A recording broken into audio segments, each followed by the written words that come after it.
Vamos a pensar que 0 es no dolor y 10 es el dolor más insoportable que hemos conocido, que podemos aguantar.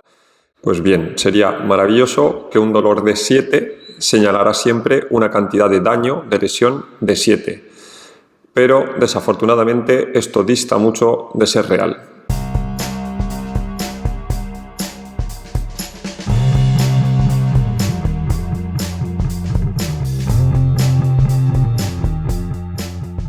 Vamos a hablar durante unos minutos de dolor. El dolor parece que es algo así como un gran enemigo, como es algo improductivo, pero realmente es muy útil. No siempre, pero en ocasiones es el gran aliado que nos permite protegernos. ¿Por qué en ocasiones deja de ser este maravilloso escudero que nos señala estos sensores, estos dispositivos lumínicos como los indicadores del coche que nos dicen que la rueda está poco hinchada o que la ventanilla no la hemos dejado abierta? ¿Por qué no siempre el dolor es este sistema de alarma? Porque no siempre este sistema funciona bien. También se nos estropea el del coche, pues vamos a ver qué formas de estropearse este sistema de protección tiene el ser humano. El dolor útil, el dolor que nos indica que algo nos está ocurriendo, imaginemos, por ejemplo, que alguien nos está dando un pisotón en el autobús o que está quemándosenos un dedo que lo hemos apoyado cerca del motor del coche mismo. ¿Por qué nos enteramos de esto?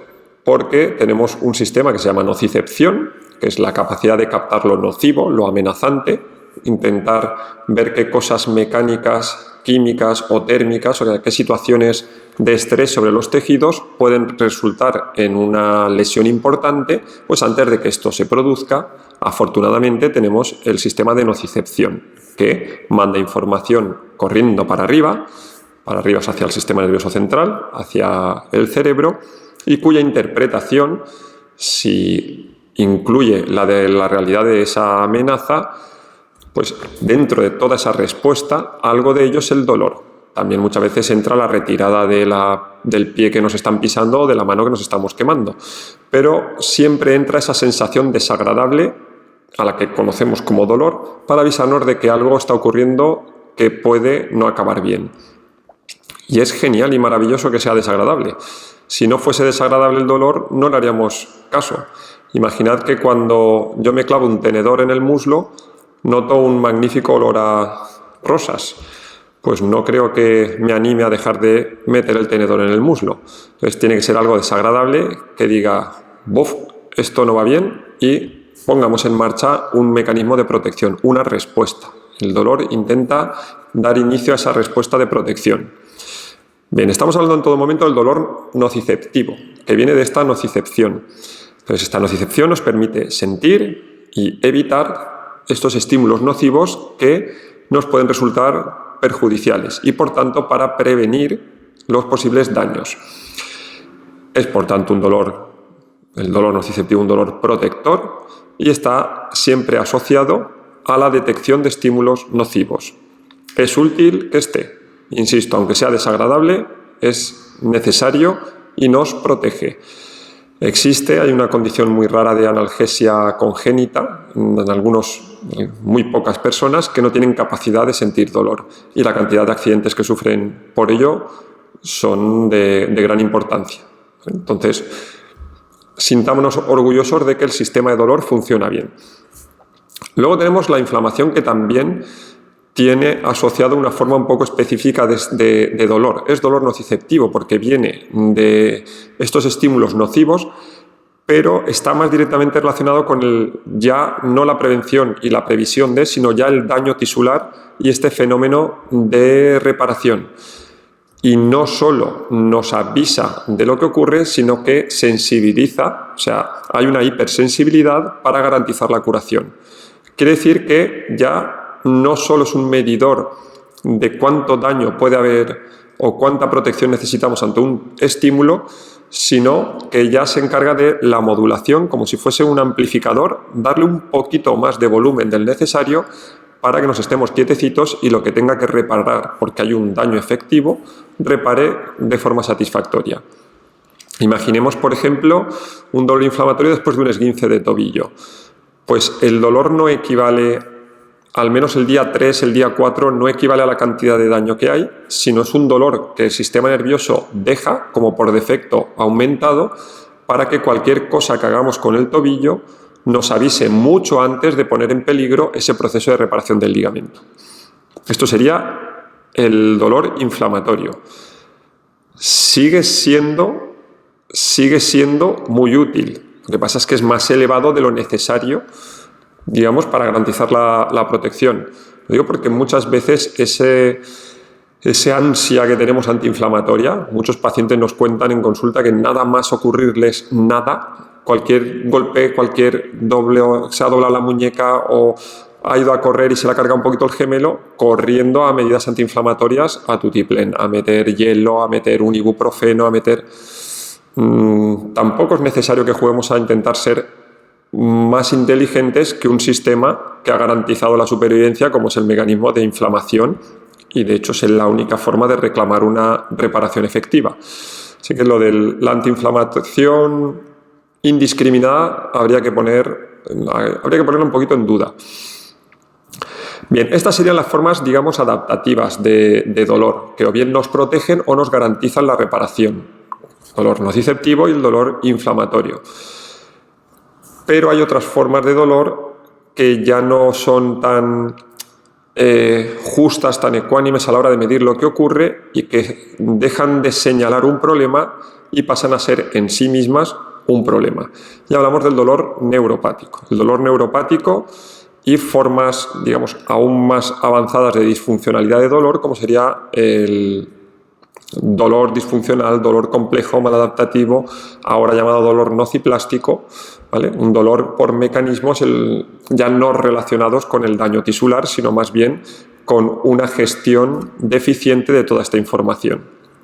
Vamos a ir paso a paso. Primero, repasamos un poquito, tendríamos el dolor nociceptivo, que es el dolor que surge de un daño real o amenazante al tejido no neural, ¿vale? Si fuera neural nos meteríamos en el dolor neuropático, y que se debe a la activación de nociceptores y su posterior interpretación. Dolor bueno, maravilloso y saludable. Luego tenemos el dolor neuropático, y este ya no es tan bueno. El dolor neuropático viene de una lesión o enfermedad del sistema nervioso somatosensorial. O sea, lo que ocurre en estos momentos ya no es que el sistema nervioso recibe la información de peligro, de nocividad y lo manda al sistema nervioso central. Lo que ocurre es que él mismo pasa a ser la fuente de dolor, de síntomas. Entonces, de alguna forma lo que acaba produciendo es una desorganización somatosensorial, o sea, de la forma en la que valoramos la sensibilidad, la representación del cuerpo, la capacidad de mandar estímulos de forma justa para que se provoque el movimiento. Digamos, todo este sistema se ve alterado y provoca un dolor de más duración, más intensidad y, por supuesto, mucha más discapacidad asociada. Hablaríamos del dolor neuropático, pero aún hay una forma más desastrosa de dolor en cuanto a que no tiene una relación directa con un tejido que pueda estar sufriendo o quejándose, sino que directamente aparece por mecanismos propios del sistema nervioso, ya no como solo amplificador, sino como productor directo y mantenedor de esta forma de dolor. Hablamos del dolor que últimamente se está llamando más dolor nociplástico. Y su definición, vamos a explicarla, la leo primero tal como está descrita por la Asociación Internacional para el Estudio del Dolor, sería el dolor que surge de una nocicepción alterada a pesar de la falta de evidencia clara de daño real o amenazante al tejido que cause la activación de nociceptores periféricos. O sea, un dolor que no es nociceptivo, por tanto, o evidencia de enfermedad o lesión del sistema somatosensorial que cause el dolor. O sea, tampoco entra en la categoría de dolor neuropático. Esta definición lo mete algo así como en un cajón desastre, es decir, no es nocicepción, no es dolor neuropático, el que cabría allí. Realmente el dolor crónico, persistente, disfuncional, complejo, es fisiopatológicamente muy complejo y tiene una identidad muy marcada. Desde luego no merece ser solo un cajón desastre, sobre todo viendo la discapacidad asociada que tiene relacionada. Vemos esta forma de dolor en pacientes con colon irritable, vemos esta forma de dolor en pacientes con migraña, con fibromialgia, en personas que han mantenido un dolor más allá de 6-7 meses después de una lesión inocua, en síndromes dolorosos regional complejo, en los que además la gestión de la inflamación está muy desordenada. Es algo bastante más frecuente de lo que parece y se relaciona con mecanismos como por ejemplo la sensibilización central, que es una amplificación en el campo receptivo, por ejemplo, en la forma en la que la médula deja pasar y amplifica las señales al sistema nervioso central y desde luego lo que el mismo sistema nervioso central hace para sobreprotegernos manteniendo un dolor mucho más grande del necesario.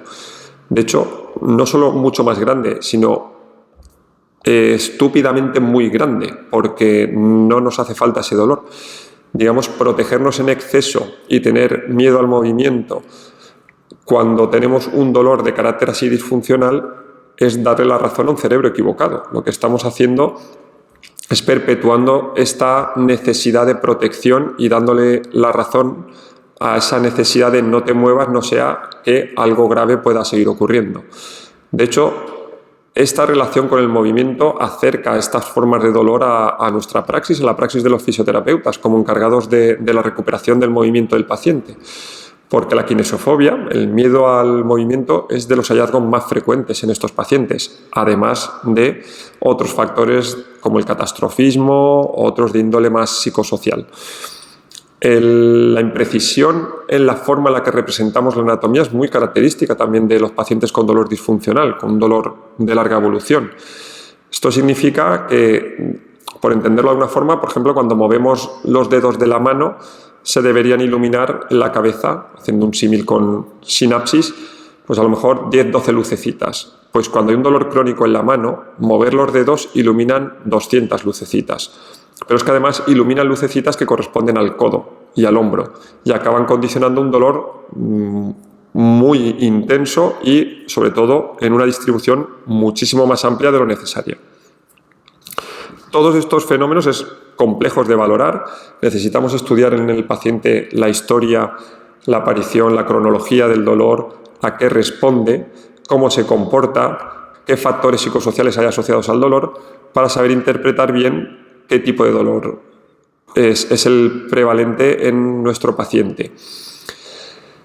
Como resumen de este tema, que quizás es un poquito más complejo de narrar así, es diferenciar o intentar diferenciar cuando un dolor realmente nos está protegiendo y hacerle caso, ¿vale? No es lo mismo haber metido el pie en un agujero en el monte y que se nos ponga el pie como una bota y nos duela mucho. No es un momento de ignorar ese dolor, muy probablemente el daño es muy grande, o estar bien 4 meses y de golpe y porrazo sin nada empezar a doler la barriga de forma monumental. Tampoco es cuestión de ignorar este dolor.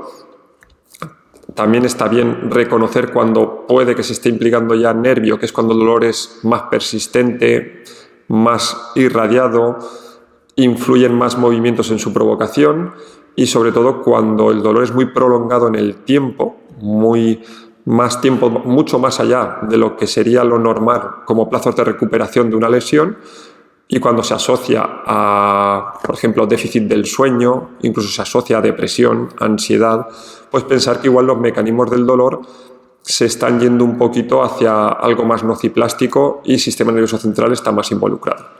En cualquier caso, hasta que se concrete la forma de dolor a nivel por un clínico, el no moverse no es casi nunca la mejor opción. Así que, por lo menos como consejo, el a seguir moviéndonos.